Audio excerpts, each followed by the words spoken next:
कहानी की शुरुआत होती है ओकलैंड शहर से, जहां कैश नाम का एक लड़का रिगेल व्यू नाम की कंपनी में जॉब इंटरव्यू देने पहुंचता है। हालत ऐसी है कि नौकरी पाने के लिए वो अपने साथ हाई स्कूल की ट्रॉफी तक ले आया है, यहां तक कि एम्प्लॉय ऑफ द मंथ की फेक प्लेट भी। वो चाहता है कि किसी तरह ये जॉब उसे मिल जाए, लेकिन सामने बैठा मैनेजर एंडरसन उसकी सारी चालाकी तुरंत पकड़ लेता है। कैश ने अपने रेज्यूमे में जो एक्सपीरियंस लिखा था वो पूरी तरह झूठ था। एक नंबर उसके दोस्त सैल्वाडोर का निकलता है, जो खुद उसी जॉब के लिए अप्लाई कर रहा होता है। और मजेदार बात ये कि उसने अपना वॉइस मेल तक चेंज नहीं किया था। ऊपर से एंडरसन उस दूसरी कंपनी में पहले काम कर चुका था, इसलिए उसे पता था कि कैश वहां कभी एम्प्लॉय था ही नहीं। अब कैश के पास सच बोलने के अलावा कोई रास्ता नहीं बचता। वो मान लेता है कि ट्रॉफी और अवार्ड दोनों नकली हैं।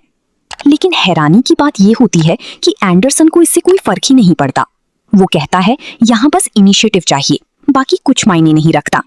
और इसी तरह कैश को नौकरी मिल जाती है, लेकिन सैलरी फिक्स नहीं होती। जितनी सेल करेगा उतना कमीशन मिलेगा। अगली सुबह कैश नींद से उठते ही अजीब सी बातें सोचने लगता है। वो अपनी गर्लफ्रेंड डिट्रॉइट से पूछता है, क्या तुम्हें कभी डर नहीं लगता कि एक दिन हम बूढ़े हो जाएंगे, मर जाएंगे और हमारी जिंदगी का कोई मतलब ही नहीं निकलेगा? कैश को डर था कि कहीं उसकी पूरी जिंदगी बेकार न निकल जाए। लेकिन डिट्रॉइट उसे समझाती है कि जिंदगी सिर्फ बड़ी अचीवमेंट्स का नाम नहीं होती, छोटी छोटी पल भी मायने रखते हैं। हर चीज हिस्ट्री बनाने के लिए नहीं की जाती। दोनों के बीच रोमांटिक माहौल बनने लगता है, लेकिन तभी अचानक दरवाजा खुल जाता है और पड़ोसी उन्हें देख लेते हैं। तभी पता चलता है कि कैश असल में अपने अंकल के गराज में रह रहा है। इसके बाद कैश टीवी ऑन करता है, जहां वरी फ्री नाम की कंपनी का एड चल रहा होता है। कंपनी दावा करती है कि उनकी वर्कर्स को रहने की जगह, खाना और काम सब कुछ एक ही जगह मिलता है। सुनने में ये सपना लगता है, लेकिन असलियत में वो किसी जेल से कम नहीं था, क्योंकि वहां काम करने वाले लोग जिंदगी भर के कॉन्ट्रैक्ट पर बन जाते थे। कैश पर काम पर जाते वक्त कैश का अंकल सर्जियो उसे रोक लेता है। वो गुस्से में याद दिलाता है कि कैश पिछले 4 महीने का रेंट नहीं दे पाया है। सर्जियो खुद कर्ज में डूबा हुआ था, इसलिए वो कैश को सिर्फ 2 हफ्ते का टाइम देता है। कैश नाराज होकर कहता है कि फैमिली के साथ ऐसा कौन करता है, लेकिन सर्जियो उसे याद दिलाता है कि उसने उसे रहने की जगह दी, यहाँ तक कि अपनी टूटी फूटी कार भी। ऑफिस पहुंचते ही कैश की नजर पीछे बने एक बेहद लग्जूरियस एलिवेटर पर पड़ती है, और उसी वक्त वो कंपनी के बड़े बॉस मिस्टर ब्लिप को देखता है, जिसका नाम हर बार सेंसर कर दिया जाता है। मैनेजर जॉनी उसे उसकी डेस्क दिखाता है और समझाता है कि जब भी वो कोई सेल करेगा उसकी डेस्क पर लाइट जल उठेगी, और अगर वो मेहनत करता रहा तो एक दिन पावर कॉलर बनकर ऊपर वाले फ्लोर्स तक पहुंच सकता है, जहां असली पैसा है। अब कैश अपनी पहली कॉल करता है।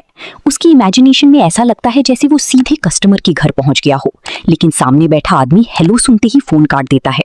दूसरी कॉल एक ऐसी वुमन उठाती है जो अपने बॉयफ्रेंड के साथ प्राइवेट मोमेंट में होती है, और वो भी तुरंत फोन काट देती है। तीसरी कॉल एक बूढ़ी औरत की होती है जो उसकी बात सुनती जरूर है, लेकिन कहती है कि उसके पास पैसे नहीं है क्योंकि उसका पति कैंसर से लड़ रहा है। कैश समझ नहीं पाता कि क्या बोले। तभी उसकी नजर सामने लगे उस रूल पर जाती है जिसमें लिखा था हर प्रॉब्लम को सेलिंग पॉइंट बनाओ, और मजबूरी में कैश कह देता है हमारी एनसाइक्लोपीडिया में हेल्दी रहने की टिप्स भी हैं। ये सुनते ही वो औरत भी फोन काट देती है। दिन गुजरते जाते हैं, लेकिन कैश एक भी सेल नहीं कर पाता। तभी उसका कोवर्कर लैंगस्टन उसका मजाक उड़ाते हुए कहता है तुम्हें अपनी वाइट वॉइस इस्तेमाल करनी होगी। कैश हैरान रह जाता है। उसे लगता है कि वो पहले से ही काफी डिसेंट बोलता है, लेकिन लैंगस्टन समझाता है कि असल वाइट वॉइस ग्रामर या एक्सेंट नहीं होती, वो एक एटीट्यूड होता है। ऐसा कॉन्फिडेंस जैसे जिंदगी में कोई टेंशन ही ना हो, बिल्स भरे हुए हो, फ्यूचर सिक्योर हो। फिर लैंगस्टन अपनी आवाज बदल कर दिखाता है और कैश शॉक रह जाता है। ऐसा लग रहा जिनकी पहचान थी उनकी लेफ्ट आई के नीचे बना काला निशान। एक एक्टिविस्ट न्यूज पर कहता है कि अब नॉर्मल जॉब्स लगभग खत्म हो चुकी हैं, क्योंकि वरी फ्री हर चीज को रिप्लेस करता जा रहा है, यहां तक कि स्वेट शॉप्स को भी। न्यूज में दिखाया जाता है कि वरी फ्री के अंदर वर्कर्स की जिंदगी किसी जेल से कम नहीं थी। उनसे रोज 14-14 घंटे काम करवाया जाता, और खाने के नाम पर बस घटिया सा खाना दिया जाता था। बाहर से कंपनी इसे परफेक्ट लाइफस्टाइल कहती थी, लेकिन अंदर रहने वाले लोग इसे केज समझते थे।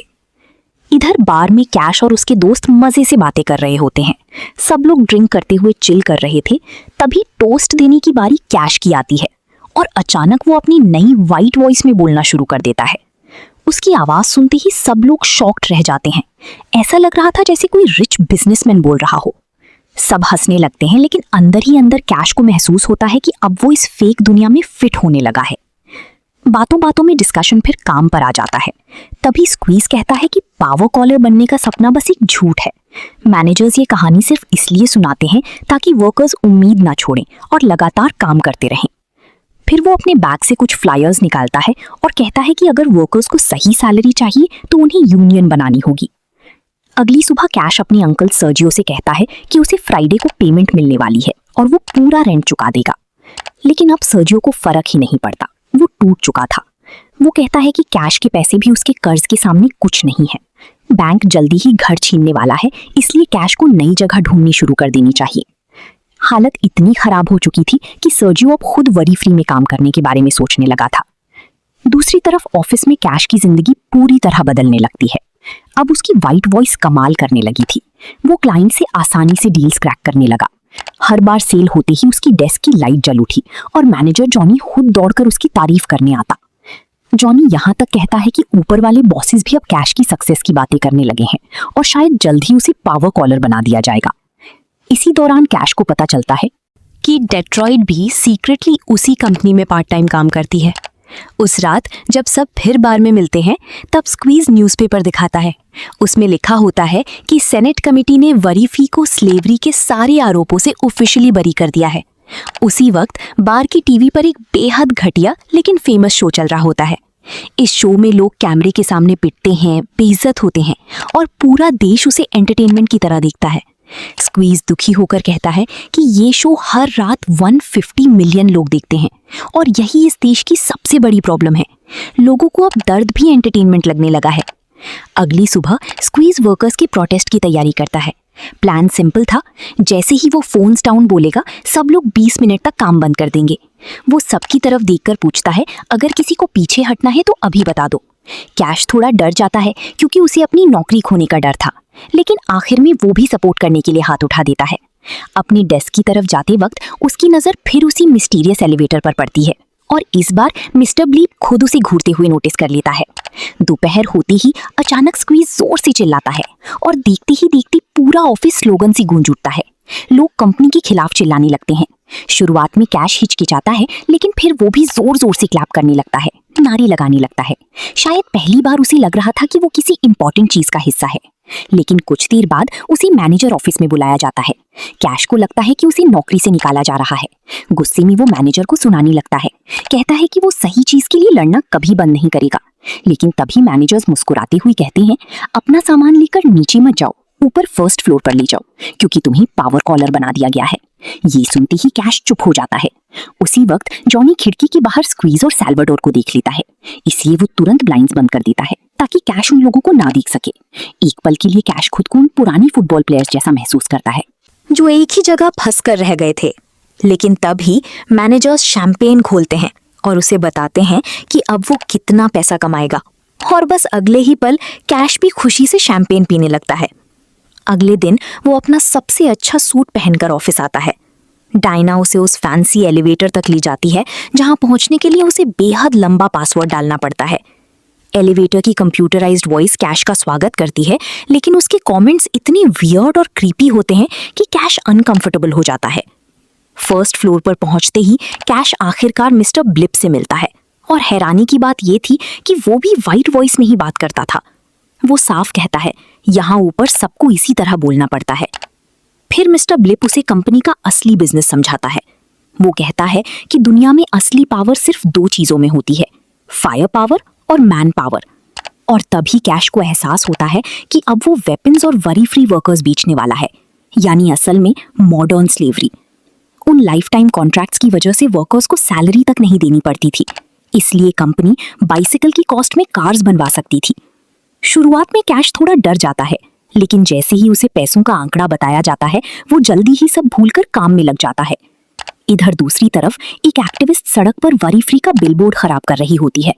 तभी एक आदमी उसे देख लेता है और वो तुरंत भाग जाती है, लेकिन सेफ जगह पहुंचते ही वो अपना डिस्गाइज हटाती है और पता चलता है कि वो डिट्रॉइट थी, यानी डिट्रॉइट सीक्रेटली लेफ्ट आई फैक्शन का हिस्सा थी।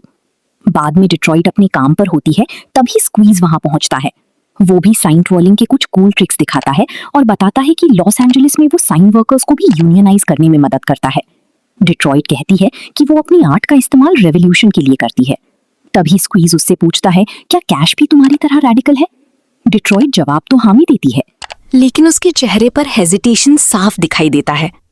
फिर स्क्वीज उसकी आंख के नीचे बने डिट्रॉइट इंतजार करते करते थक जाती है और आखिर में किसी दोस्त को कॉल करके घर जाती है। जब देर रात कैश आखिरकार गैलरी पहुंचता है तो वो डिट्रॉइट से माफी मांगता है और एक्साइटेड होकर बताता है कि वो पावर कॉलर बन गया है। वो कहता है कि उसे खुद यकीन नहीं हो रहा था, इसलिए उसने पहले नहीं बताया। डिट्रॉइट उससे पूछती है, अब तुम बेचते क्या हो? लेकिन कैश तुरंत टॉपिक बदल देता है और उसकी आर्ट की बात करने लगता है। डिट्रॉइट अपनी आर्ट के पीछे छुपा मतलब समझा रही होती है। हर पेंटिंग, हर डिजाइन के पीछे कोई मैसेज था, कोई दर्द था, लेकिन कैश का ध्यान वहां बिल्कुल नहीं था। वो इतना थका हुआ था कि उसकी नजर बस डिट्रॉइट की सिगरेट पर अटकी रहती है। जैसे ही डिट्रॉइट उसे सिगरेट देती है, एक कश लेते ही उसकी आंखें थोड़ी खुलती हैं और अब वो सच में उसकी बातें सुनने लगता है। अगली सुबह ऑफिस पहुंचते ही कैश फिर स्क्वीज को वर्कर्स को ऑर्गेनाइज करते हुए देखता है। इस बार कैश सबके सामने कहता है कि अब वो पावर कॉलर बन चुका है, इसलिए खुलकर प्रोटेस्ट में हिस्सा नहीं ले सकता, लेकिन साइडलाइन से अपने दोस्तों को सपोर्ट जरूर करेगा। वो सर्जियो के कर्ज का बहाना देता है, लेकिन सैल्वाडोर तुरंत उसे टोक देता है। वो कहता है कि कैश अब सिस्टम का हिस्सा बन चुका है। दोनों के बीच बहस शुरू हो जाती है। ऊपर से दोनों एक दूसरे की तारीफ कर रहे थे, लेकिन असल में हर कॉम्प्लीमेंट के अंदर ताना छुपा हुआ था। माहौल इतना ऑकवर्ड हो जाता है कि लैंगस्टन को बीच में आकर दोनों को शांत करवाना पड़ता है। इसके बाद कैश जल्दी से अंदर चला जाता है, जैसे वो प्रोटेस्ट को इग्नोर करके खुद से भागने की कोशिश कर रहा हो। अपनी नई लग्जूरियस ऑफिस में पहुंचकर कैश पहली बड़ी कॉल करता है। इस बार सामने एक पावरफुल जापानीज बिजनेसमैन होता है। अपनी इमेजिनेशन में कैश खुद को उस आदमी के बाथरूम में खड़ा देखता है और वाइट वॉइस में उसे समझाता है कि वरी फ्री बेहद सस्ते वर्कर्स की मदद से प्रोडक्ट्स को बहुत कम कॉस्ट में बना सकती है। बिजनेसमैन ये सुनकर खुश हो जाता है, क्योंकि इससे वो अपने कंपेटिटर्स को खत्म कर सकता था। कुछ ही देर बाद मिस्टर ब्लीप पूरे ऑफिस में अनाउंसमेंट करता है कि कैश ने पहले ही दिन एक बहुत बड़ी डील क्रैक कर दी है। सब लोग शैंपेन के साथ सेलिब्रेशन करते हैं। इसी बीच कैश अपनी फाइनेंशियल प्रॉब्लम्स बताता है और पूछता है कि क्या उसे एडवांस पेमेंट मिल सकती है। मिस्टर ब्लीप इतना खुश होता है कि वो तुरंत मान जाता है। उस रात कैश अपने अंकल सर्जियो को इतना पैसा दे देता है कि उसका पूरा कर्ज उतर जाए और फिर धीरे धीरे कैश की जिंदगी पूरी तरह बदलने लगती है। हर दिन वो बड़ी बड़ी डील्स करता और देखते ही देखते उसके पास फैंसी कार, खूबसूरत अपार्टमेंट और महंगे फर्नीचर आ जाते हैं। लेकिन एक सुबह टीवी ऑन करते ही उसकी खुशी थोड़ी टूट जाती है। न्यूज में दिखाया जाता है कि रीगल व्यू के बाहर स्ट्राइक और भी बड़ी हो चुकी है। उसके सारे दोस्त बाहर प्रोटेस्ट कर रहे थे और किसी को बिल्डिंग के अंदर नहीं जाने दे रहे थे।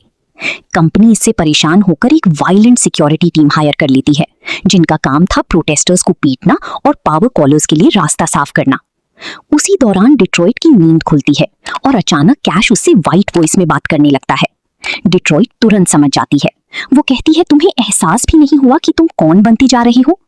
कैश माफी मांगता है और कहता है कि उसने बिना सोचे ऐसा कर दिया, लेकिन डिट्रॉइट के लिए यही सबसे बड़ा डर था, क्योंकि अब वो फेक पर्सनालिटी कैश के अंदर बसने लगी थी। फिर दोनों के बीच जोरदार बहस शुरू हो जाती है। डिट्रॉइट कहती है कि कैश अपने दोस्तों, अपने लोगों और पूरे आंदोलन को धोखा दे रहा है। गुस्से में दोनों एक दूसरे से ब्लैंकेट तक खींचने लगते हैं और लड़ती लड़ती कैश बेड से नीचे गिर जाता है। नीचे पड़ी पड़ी वो कहता है, मैं बस अच्छी जॉब चाहता था ताकि तुम्हें इम्प्रेस कर सकूं। लेकिन डिट्रॉइट की आंखों में दर्द साफ दिख रहा था। वो कहती है, मुझे पुराना कैश पसंद था, ये वाला नहीं। और फिर वो आखिरी वार्निंग देती है, अगर आज तुम प्रोटेस्ट लाइन क्रॉस करके ऑफिस गई तो हमारे बीच सब खत्म। लेकिन अगले ही पल बाहर गार्ड्स प्रोटेस्टर्स को पीटना शुरू कर देते हैं ताकि पावर कॉलर्स अंदर जा सकें और कैश आखिरकार प्रोटेस्ट लाइन क्रॉस कर देता है। शाम को मिस्टर ब्लीप फिर उसकी सक्सेस सेलिब्रेट करता है। कैश लगातार बड़ी डील्स कर रहा था और कंपनी का फेवरेट बन चुका था।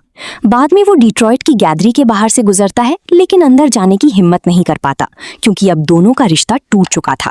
अगले दिन फिर वही होता है।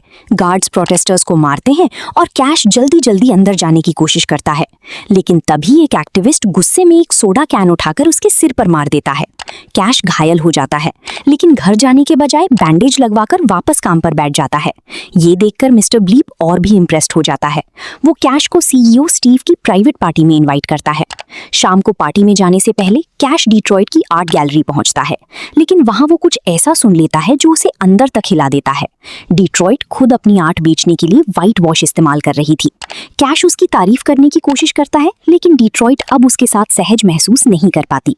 तभी सैल्वाडोर आकर उसे सेल आउट कहता है और बताता है कि गार्ड्स के बीच सोडा कैन लगने वाला उसका वीडियो इंटरनेट पर वायरल हो चुका है। स्क्वीज अब भी उसे समझाने की कोशिश करता है कि वो अपनी नई पोजीशन का इस्तेमाल आंदोलन की मदद के लिए कर सकता है, क्योंकि उसकी आवाज अब पावरफुल बन चुकी है। लेकिन तभी परफॉर्मेंस शुरू हो जाती है। स्टेज पर डिट्रॉइट आती है, बेहद अजीब और शॉकिंग आउटफिट में। उसके सामने रखे कंटेनर्स में टूटे हुए फोन्स, इस्तेमाल की हुई बुलेट्स और शीप ब्लड से भरी बलून होते हैं। ये सब उन कंपनियों को रिप्रेजेंट कर रहे थे जो अफ्रीका के वर्कर्स का शोषण करती थी। डिट्रॉइट चाहती थी कि ऑडियंस ये चीजें उस पर फेंके, जबकि वो मूवी द लास्ट ड्रैगन के डायलॉग्स बोलती रही। ये देखकर कैश अपना आपा खो देता है और लोगों को रोकने लगता है, लेकिन डिट्रॉइट गुस्से में कहती है, तुम मेरा शो खराब कर रही हो, और वो कैश को गैलरी से बाहर निकाल देती है। उसके बाद कैश स्टीव की बेहद आलीशान मैंशन पार्टी में पहुंचता है। वहां स्टीव इलीगल शुगर ड्रग्स लेकर पार्टी शुरू करता है। कैश पहली बार उससे मिलता है और मजबूरी में फिर अपनी वाइट वॉइस इस्तेमाल करने लगता है। स्टीव उसे क्राउड के बीच बैठाकर कहता है कि वो हुड की मजेदार स्टोरी सुनाए।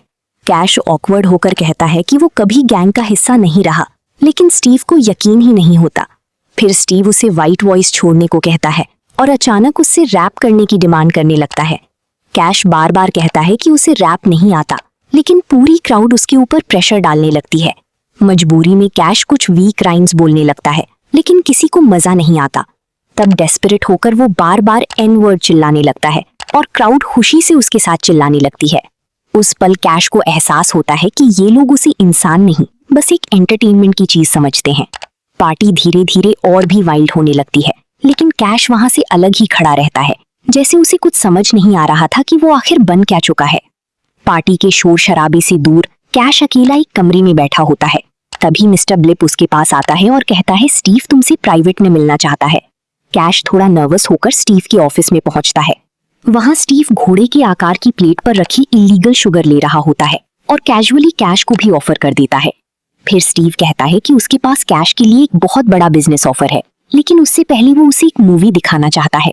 हालांकि कैश पहले बाथरूम जाने की बात कहता है। कॉरिडोर में चलती चलती वो गलती से रॉन्ग डोर खोल देता है और अंदर पहुंचते ही उसकी सांसें रुक जाती हैं। कमरा अंधेरा और बेहद अजीब था। वहां सिर्फ एक बाथरूम स्टॉल दिखाई देता है, जहां से कोई दर्द भरी आवाज में मदद मांग रहा था। पहले तो कैश डर जाता है, लेकिन जब वो आवाज बार बार कहती है कि उसे बहुत दर्द हो रहा है, तब कैश स्टॉल खोल देता है और अगले ही पल उसकी आंखें डर से फट जाती हैं। उसके सामने आधा इंसान और आधा घोड़ा जैसा क्रीचर खड़ा था। वो क्रीचर दर्द में कराहते हुए उससे मर्सी मांग रहा था। घबराया हुआ कैश पीछे हटता है, लेकिन तभी पर्दों के पीछे से और आवाजें आने लगती हैं। वहां कई और हॉर्स लाइक क्रीचर्स चेन्स में बंधी पड़ी थी। सब दर्द में थी, सब मदद मांग रही थी। ये देखकर कैश बुरी तरह डर जाता है। फिर कैश डिट्रॉइट के पास जाता है और वही सवाल उससे भी पूछता है। डिट्रॉइट उसे देखकर कहती है कि वो अभी नॉर्मल ही लग रहा है, लेकिन वो नाराज भी थी क्योंकि पिछली रात कैश ने उसे बार बार कॉल किया था।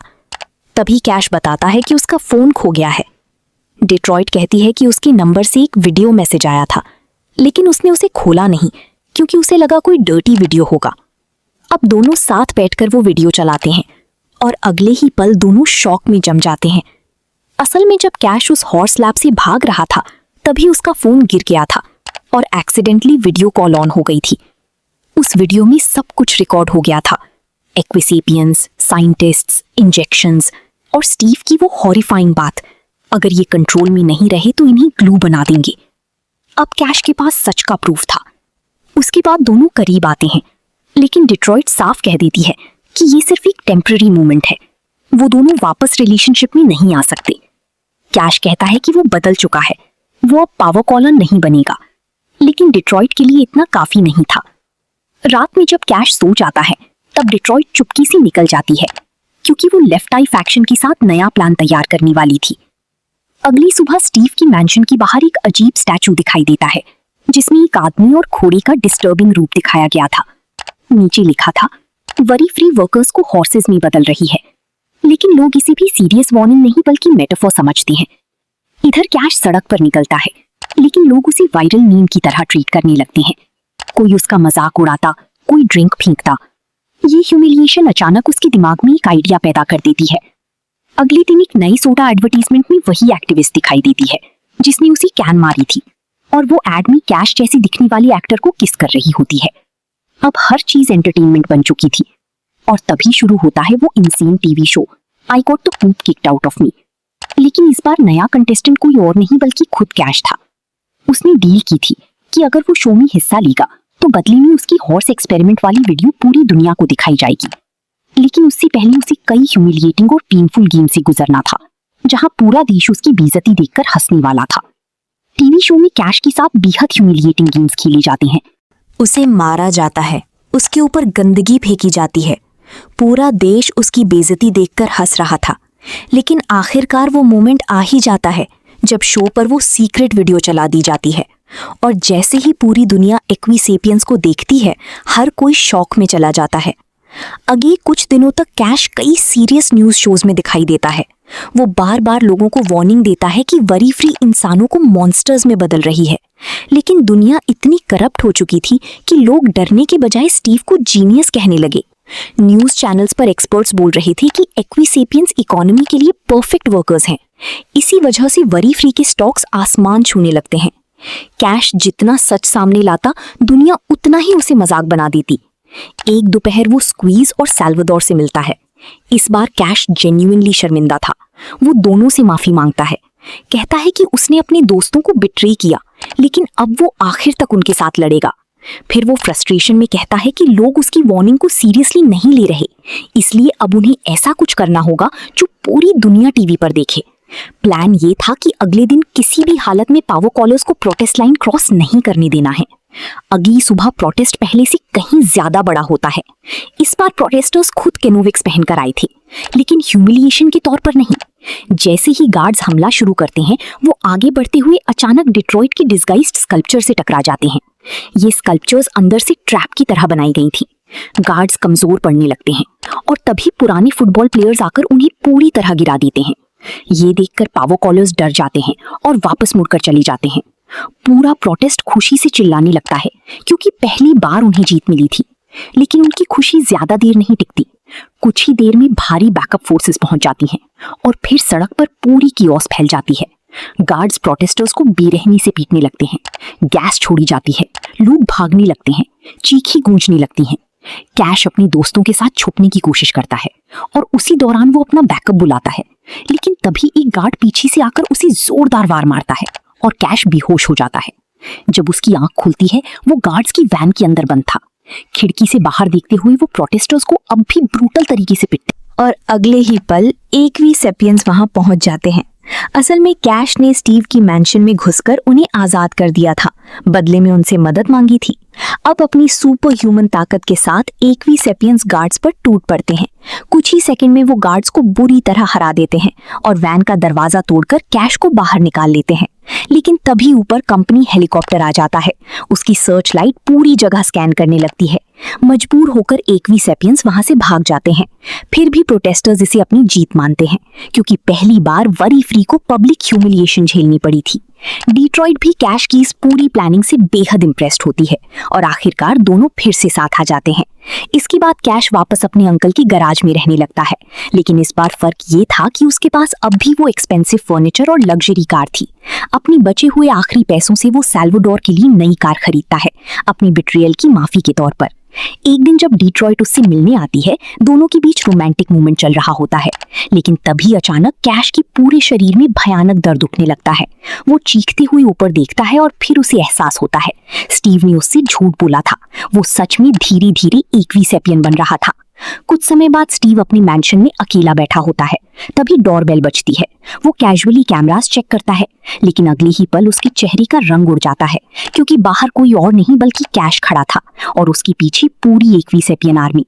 अब शिकार शिकारी के दरवाजे तक पहुंच चुका था। फिल्म यहीं खत्म होती है। मिलते हैं दूसरी वीडियो में।